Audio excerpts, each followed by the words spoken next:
Milenial itu antitesa orang tua mereka sendiri karena sistem yang ada saat ini menguntungkan semua orang tua atau generasi di atas mereka dan membuat milenial ingin mempunyai solusi ekonomi mereka sendiri. Sistem ekonomi milenial itu apa? Sharing, cashless, digital, dan rating comment. Mereka melawan hampir di semua lini sehingga Mas Yusuf Hadi pernah mengatakan milenial itu kill everything, membunuh semuanya. Apa yang dibunuh? Yang dibunuh adalah generasi di atasnya dan mereka menganggap apa yang digunakan generasi di atasnya tidak cool, tidak keren. Buktinya industri sabun batangan turun terus 10 tahun terakhir di mana milenial itu menggunakan sabun cair. Industri bir turun hingga 60% dibanding 15 tahun yang lalu di masa jayanya minuman bir karena milenial tidak ngebir, bahkan milenial tidak mabok. Olahraga golf itu dianggap mainan generasi tua, nggak cool. Buktinya golf viewer atau penonton golf itu turun hingga 25% dibanding masa jayanya 5 tahun yang lalu. Kredit card, milenial nggak pakai, mereka pakai digital money, e-money. Milenial itu tidak heboh belanja barang seperti generasi di atasnya yang suka nyetok. Mereka lebih instan, seperlunya dan senang dengan pengalaman. Kaum milenial itu sangat praktis. Bahkan milenial itu membunuh kantor tempat kerja, membunuh dunia properti karena mereka menunda membeli properti, bahkan menunda nikah, bukan menunda pacaran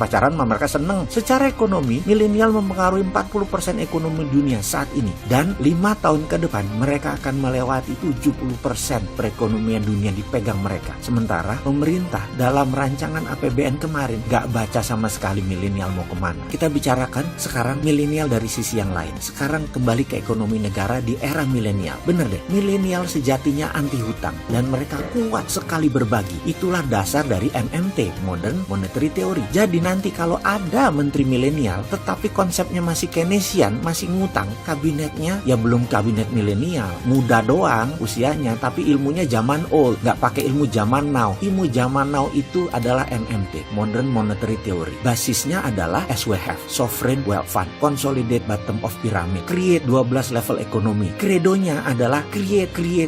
Itu adalah kredonya kaum milenial yang menggunakan MMT. Akan banyak perubahan ke depan karena penciptaan yang dilakukan dengan MMT, salah satunya misalnya baterai. Ini melawan hegemoni BBM. Secara singkat nih ya, kita mundur sebentar. Dunia ini terbagi dua kelompok besar, petahana atau incumbent. Mereka semua disponsori oleh perusahaan fossil oil, minyak bumi dan batu bara. Banyak negara dibuat bergantung dengan minyak bumi. Mereka masih mau berkuasa sampai 25 tahun ke depan, kalau perlu sampai 50 tahun ke depan. Sementara sisa dunia sudah mulai melawan, seperti kaum milenial, yaitu mereka anti plastik, pro lingkungan, anti batu bara. Kalau pemerintah Indonesia saat ini masih melindungi batu bara, masih pakai minyak bumi, masih pakai IMF, ditambah obor lagi. Kalau milenial yang MMT tidak, mereka pro baterai, anti plastik, pro printing money, pro project creation. Tapi belum bisa dilakukan karena incumbent gak bisa move on pejabat-pejabatnya. Masih kekunci IMF, masih kekunci sama obor Cina. Mesin Cina yang haus batu bara masih di nomor 1 kan. Kasian ya kaum milenial mesti nunggu lagi, kirain sudah bisa sekarang.